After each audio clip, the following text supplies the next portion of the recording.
We remember those who are lost to HIV globally and locally. And we remember today those who are infected with HIV and their families and their friends and their partners and their loved ones. Increasingly, HIV is a disease of stigma. HIV always seems to happen to those people. Not people like us, but people like them. It happens somewhere else. It happens in Africa or Asia or New York City or maybe even San Francisco, but not here, not in Utah. Let me be very clear. HIV is real. HIV infection is increasing. HIV can infect anyone, and people right here in Utah are still becoming infected with HIV. We are all gathered here tonight because we care about our community. We care when people are not treated fairly, and we care about each other. And I believe that our success in stopping HIV depends on our ability to work together as neighbors, as friends, as families, as co-workers, regardless of our religion, regardless of our beliefs, our differing opinions, our bias, or our political party. On this one thing, we all agree: HIV needs to stop. You are here tonight because you want to see an end to HIV, and HIV will not end until we can eliminate stigma, until there is no more injustice, and no more hate or bullying, and no more fear. We will not stop HIV until we can talk openly with each other and embrace all of those who are at risk for HIV, and that is each and every one of us.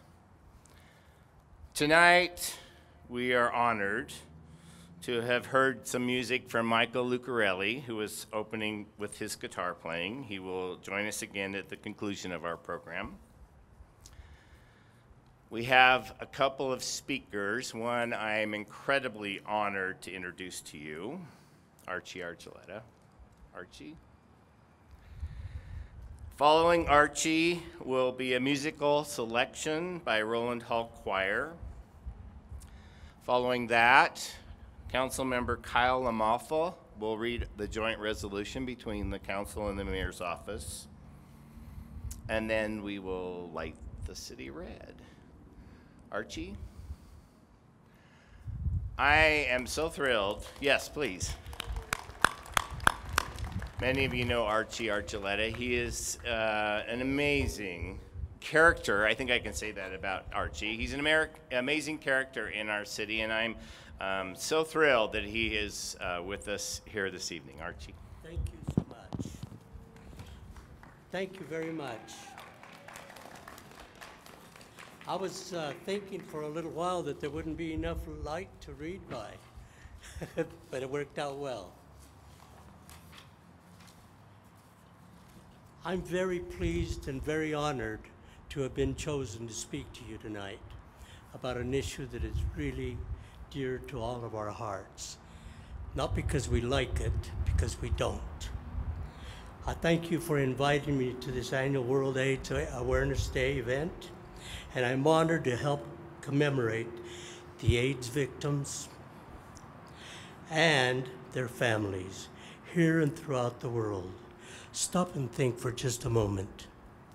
For every victim of AIDS, there is a family unit affected.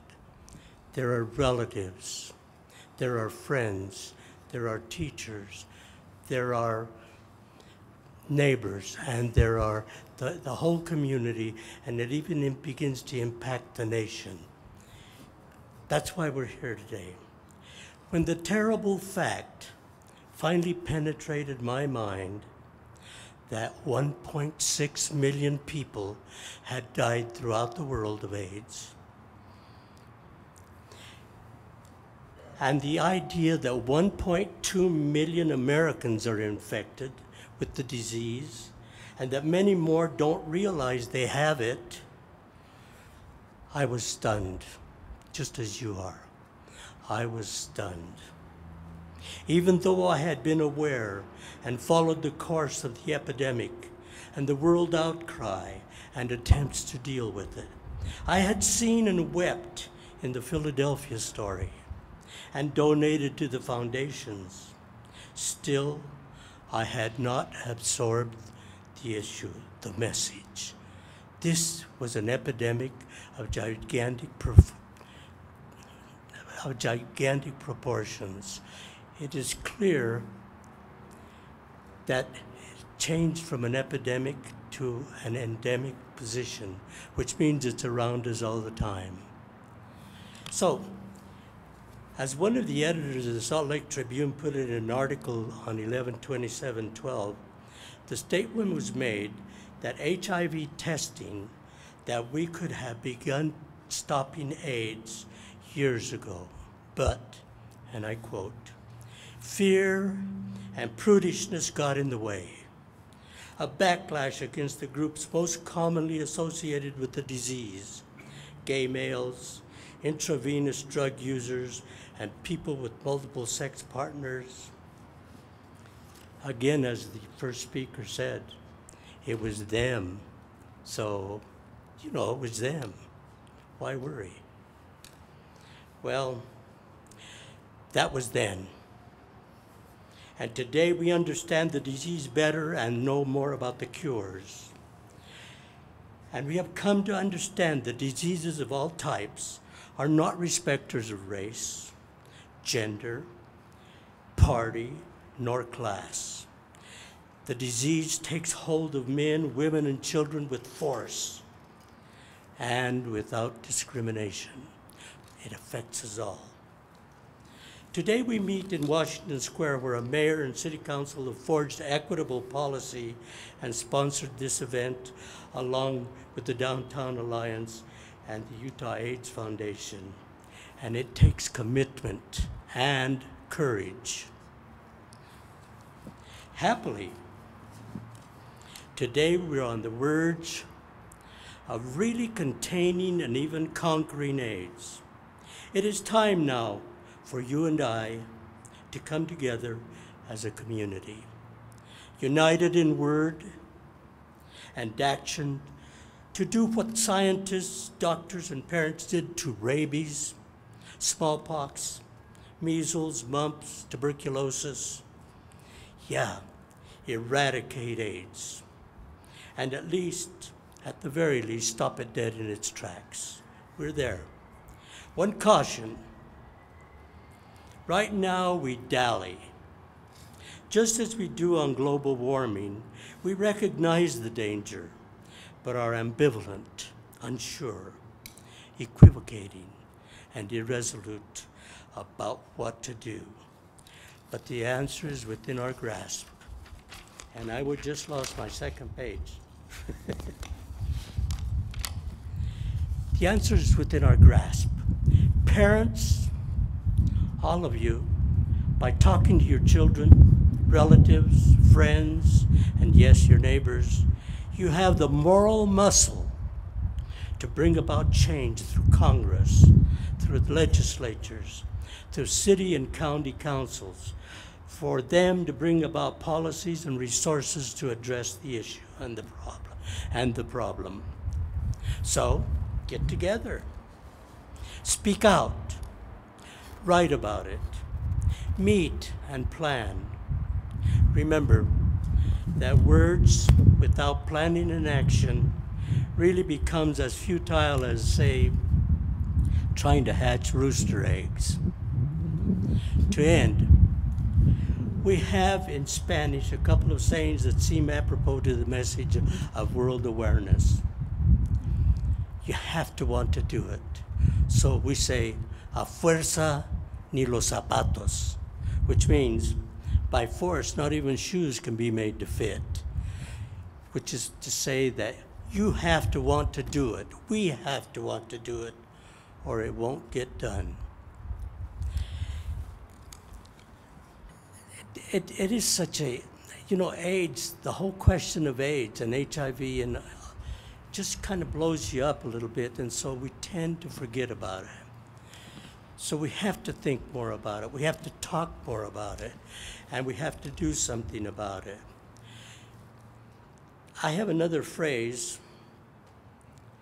that Cesar Chavez coined, which is more or less more hopeful. About AIDS, about anything that we as a people want to do and need to do, it can be done. Sí se puede.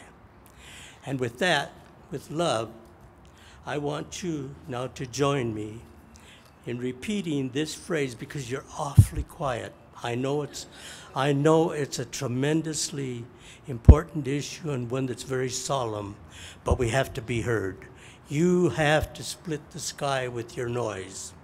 So, I'd like you in love to repeat after me, sí se puede, and it can be done. Okay? All together now, noisy. Sí se puede. It can be done. Again. Sí se puede. Again. It can be done. Now split the sky. Sí se puede. It can be done. Thank you so very much. I'm so pleased.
Some nights I wish that my lips could build a castle. Some nights I wish they just fall off. But I still wake up, I still see your ghost. Oh Lord, I'm still not sure what I stand for. Oh, what do I stand for? What do I stand for? Most nights I don't know anymore. Whoa, whoa, whoa, whoa, whoa. Whoa, whoa, whoa, whoa, whoa. This is it, boys, this is war. What are we waiting for? Why don't we break the walls already? I was never one to believe the hype. Save that for the black and white. I tried twice as hard and not half as light. Here they come again to jack my style. Well, some nights I wish that this all would end, 'cause I could use some friends for a change. And some nights I'm scared you'll forget me, and some nights I always win, but I still wake up, I still see your ghost. Oh Lord, I'm still not sure what I stand for. Oh, what do I stand for? What do I stand for? Most nights I don't know. Oh, come on. Nada, nada, nada,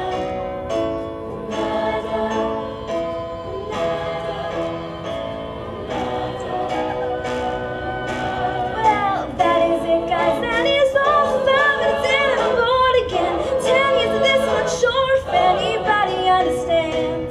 This one is not for the folks at home. Sorry to leave, but I had to go. Who really wants to die alone, all dried up in the desert sun? My heart is breaking for my sister and the guy that she called love. I look into my nephew's eyes, and you won't believe the most amazing things that can come from some terrible lie.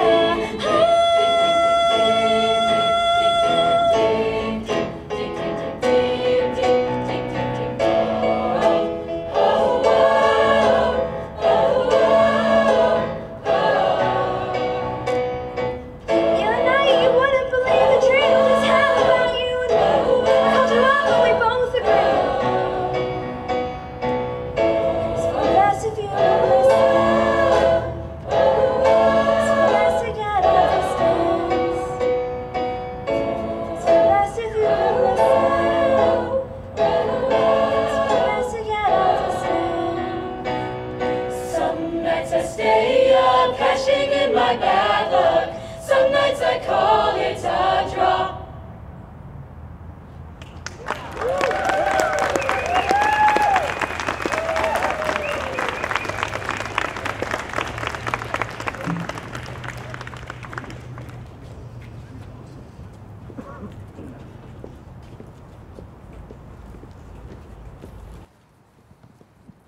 That was pretty fantastic. I think they deserve another round of applause.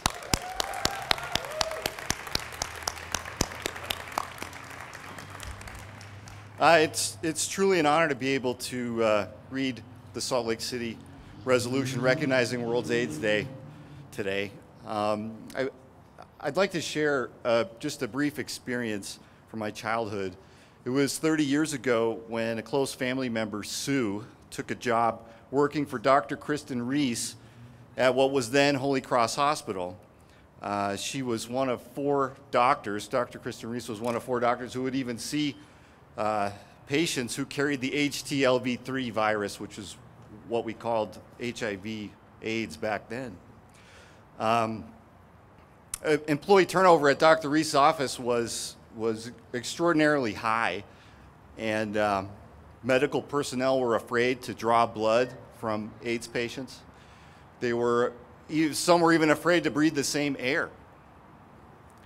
But Sue took the challenge, informed about the risks, and ended up working for Dr. Reese for years.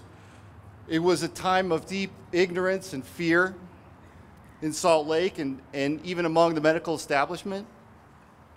And for an 8-year-old kid, the world presented itself as a very conflicted place, because the people that were close to me showed me that this disease is best fought with care and compassion and through awareness and by changing our risky behaviors.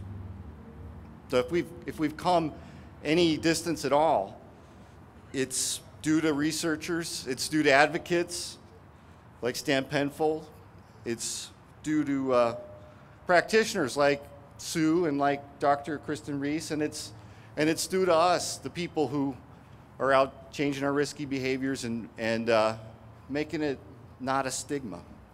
So I'm proud to be a council member of Salt Lake City Council tonight and being able to read this resolution. And I know that our other council members who passed this unanimously are proud to be a part of this too. So now I will read our resolution recognizing World AIDS Day in Salt Lake City.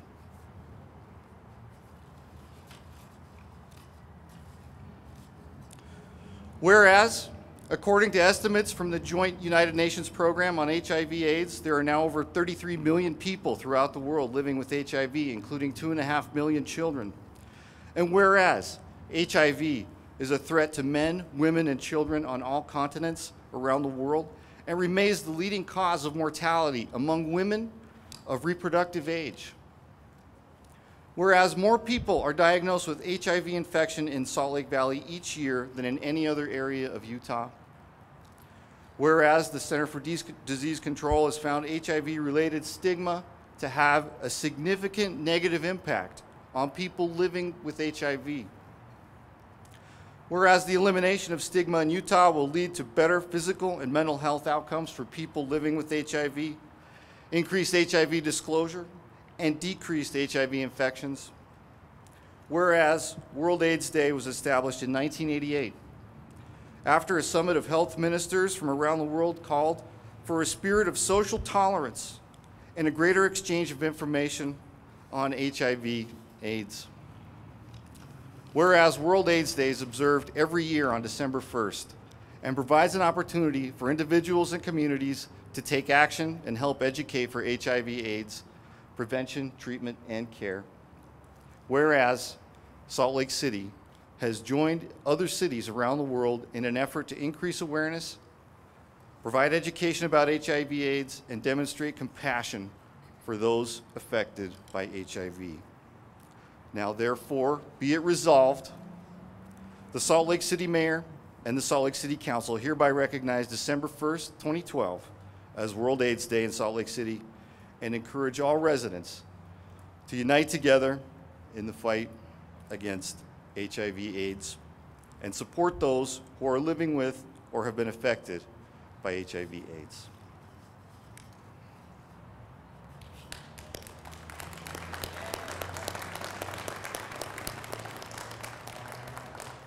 And now, I believe Stan Penfold will explain. Well, take it away. Thank you, Kyle. As you're lighting your candles that were provided by the People with AIDS Coalition, we will be lighting the building red, and the bells in the tower here at the City County building will ring for 1 minute, commemorating those who are not with us this evening because of this disease.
Alan. We will now hear from Alan Bachman, who is the chair of the Salt Lake Interfaith Roundtable.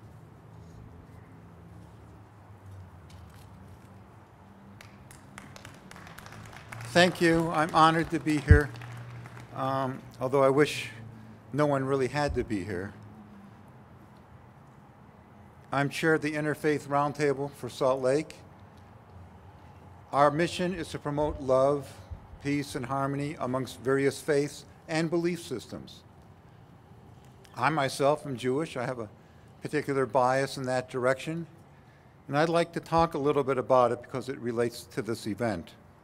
I'm also an attorney, so I project that onto the Holy One. I see the Holy One as being an attorney, and what every attorney is taught when you're addressing a jury, if you got something important to say, you better say it up front before you lose, the people's interest. Don't wait 15 minutes. So I better get talking here about what these couple points are, because they're right in the beginning of Genesis, and it relates to this event. The first thing I'll mention is not necessarily in chronological order, but there's one family created at the beginning. Now, it could have been the creation of 5 families or 7 families, families on different continents. But it was one family. And the reason why there's one family at the very beginning is because no one can say that they are part of one family and somebody else is part of another family. People with AIDS, people who, God forbid, may get AIDS, people inflicted with this, they are part of our family. We must have this in our consciousness. We are dealing with our family members. We are not separate families. Another point way at the beginning is how everything is created. Everything's created with the word. Even the word word is in the word world. The world is created with this energy, vibratory force, and that we are created in that image of that force. As we go about our days, everything we do, in a sense, is a prayer. It's not just what you happen to say on your particular prayer day, it's what we do on our entire lives. We create our world. The world tomorrow reflects the sum total of everything we've really put out today. And so we have to think about that. We are not victims. We can control the destiny on this planet. We can rid the planet of this disease. We can also rid the planet of stigmatism and teach our children that we all are part of one family. I'm really troubled by a death, a suicide a couple days ago of a young boy done in front of his classmates. I think there's a big message there. What was that person thinking? What was that pain? Did that person believe somehow, or was that person treated somehow that this person wasn't part of our human family? It's repeated over and over again in the Hebrew Scriptures, at least 30 times. Love the stranger, because you knew what it was like to be strangers in the land of Egypt. There's nothing worse in the world than feeling stigmatized, feeling like you are a stranger. And the Holy One knows it, and that's why it's number 1 on the list and repeated so often and goes right back to the creation of the original one family. So my prayer, my hope is that in Utah, no one would ever have to feel the pain of what it's like to be treated like a stranger. And I'm glad I'm following Archie, and I don't mean to make light of this, but I was thinking if it wasn't for him, maybe Emigration Canyon would be called Anti-Emigration Canyon. But that's not the case. But that's an important issue because it's all related, whether we're talking about AIDS, where we're talking about people that have come to this country. I don't know about you, but I have Ute friends, and they never gave me papers to be here. Okay, so I don't want to judge others. I don't want to judge people with AIDS. I don't want to judge people based upon their papers. I don't want to judge people based on their religion, and many other matters like this where we create stereotypes. So this is very important. I'll relate it to a story, and then I'll close. because this is a story most people don't know, even though it's in our 5 books of Moses. And that's about Moses' sister. And it goes back to Moses getting married. He marries a woman from Ethiopia. Now, I don't think they had Match.com back then, but if they did 3,000 years ago, and you went to Match.com and you were looking for a woman from Ethiopia, I'm almost positive this woman from Ethiopia would be a black woman, or probably very dark-skinned, and have some different customs and features than most of the people that Moses was hanging around with at the time. Moses married this woman. Aaron, his brother, and Miriam were making fun of her, treating her like she was a stranger. Remember, the big no-no.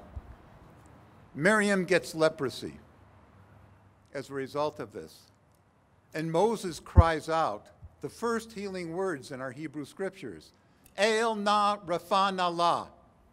God, please heal her now. And then Miriam goes in the wilderness for 7 days and comes back cured of leprosy. That's our first healing. But it's also the big lesson. Don't make fun of people because they're different. Don't stigmatize people. It's not a good thing. It's the number one no-no. There are a hierarchy of laws. Obviously, jaywalking is not as bad as murder. Treating people like a stranger, I'm telling you, it's right up there in those scriptures. And I bring that up because there's a lot of religious people in this state from many different faiths, and we need those people participating in this. We need their help in this cause to help eliminate this disease and to help people who have AIDS feel like they are part of our family and that we love them. I've lost a couple of friends to this disease. They both died, I must say, very lonely and painful deaths. Although, frankly, there were also people that loved them as well. But it was a terrible thing. One of the people probably wouldn't mind if I mentioned his name and told you he had AIDS. The other person, and I was telling my wife here, I don't think I'd say his name because I'm not sure he'd even want anybody to know. That's how hard it would be for him. I actually worked with him for about 3 or 4 years on a project. When he had AIDS, I didn't even know it. So with that, I hope we all go, not with just somebody coming up here with a closing prayer, but knowing that everything we say and we do from this point on is our prayer, and that we teach our children to love each other, to love children that are different from them. And if you see a child, teach our children, if they see a child being bullied, please tell the teachers, tell your parents, let's get involved, let's stop this. It's bigger than just the issue of AIDS. It's about how people treat each other. And so my prayer is that as we leave here today, that we all come away from this with a greater conviction to do more, to help stop this disease, to help stop the stigmatization of people, and to make Utah the place where no one knows ever again what it's like to be treated like a stranger. Thank you very much.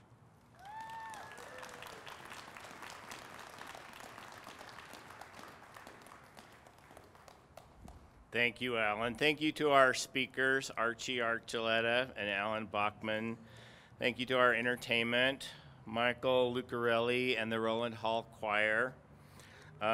Thank you to the organization that really made this happen, Salt Lake City. Thank you to the Downtown Alliance for their participation. Thank you very much to Starbucks. Please enjoy their refreshments.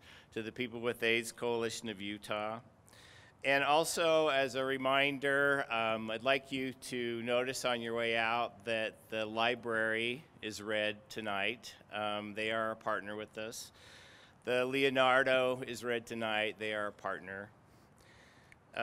You can join us at Christoph's afterwards. They are hosting a party. Wear red. And please take an opportunity while you're here tonight downtown to enjoy Salt Lake City. I can't tell you how proud I am to be a representative of Salt Lake City and to be a resident of Salt Lake City. It is an incredible place to be. Thank you all so much for being here tonight.